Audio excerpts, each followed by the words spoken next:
గర్జలు చేశాను. ఇంతకు ముందు గర్జలు చేసిన వీడియో పెడితే దాని కింద చాలా మంది కామెంట్ చేశారు, అమ్మ తల్లి అవి గర్జలు కాదు కజ్జికాయలు అంటారని. ఏ ఊరమ్మ మీది, ఏం భాష అమ్మ అని ఇంకొంతమంది కామెంట్ చేసారు. మాది మాత్రం పక్కా తెలంగాణ. మా ఊర్లలో సైడ్ మాత్రము గర్జలనే అంటారు.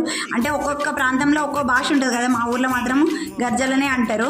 ఏదేమైనా కానివ్వండి, గర్జలు మాత్రం చాలా టేస్టీగా వచ్చినాయి. ఒక్కటి తిని మాత్రం ఆపలేరు. అచ్చం స్వీట్ షాప్ స్టైల్లోనే చాలా బాగున్నాయి. గోధుమ పిండిలో కొంచెం సాల్ట్, వేడివేడి ఆయిల్ వేసుకొని అంతా కలిసేటట్టు మిక్స్ చేసుకొని కొంచెం కొంచెం వాటర్ పోసుకొని చపాతీ పిండిలాగా కలుపుకోవాలి. ఇప్పుడు స్టఫింగ్ కోసం 1 కప్పు పల్లీలు, 1/2 కప్పు కొబ్బరి, 1/2 కప్పు నువ్వులు దూరగా వేయించుకోవాలి. 2 ఇలాచీలు వేసుకొని మెత్తగా మిక్సీ పట్టుకోవాలి. 1 కప్పు బొంబాయి రవ్వను కొంచెము నెయ్యి వేసుకొని దూరగా వేయించుకొని పక్కన పెట్టుకోవాలి. 1 కప్పు చక్కెరను కూడా మిక్సీ పట్టుకోవాలి. ఇప్పుడు అన్నీ ఒక బౌల్లో వేసుకొని మిక్స్ చేసుకోవాలి. కలిపి పెట్టుకున్న పిండి ముద్దను తీసుకొని పూరీలాగా చేసుకొని గజ్జల మిషన్లో వేసుకొని దాంట్లో స్టఫింగ్ పెట్టేసుకొని మంచిగా ప్రెస్ చేసి తీసుకోవాలి. 2 వైపులా ఆయిల్లో డీప్ ఫ్రై చేసుకొని కాల్చుకొని తీసుకుంటే టేస్ట్ మాత్రం చాలా బాగుంటాయి. వీటిని ఏమంటారో కామెంట్ చేయండి.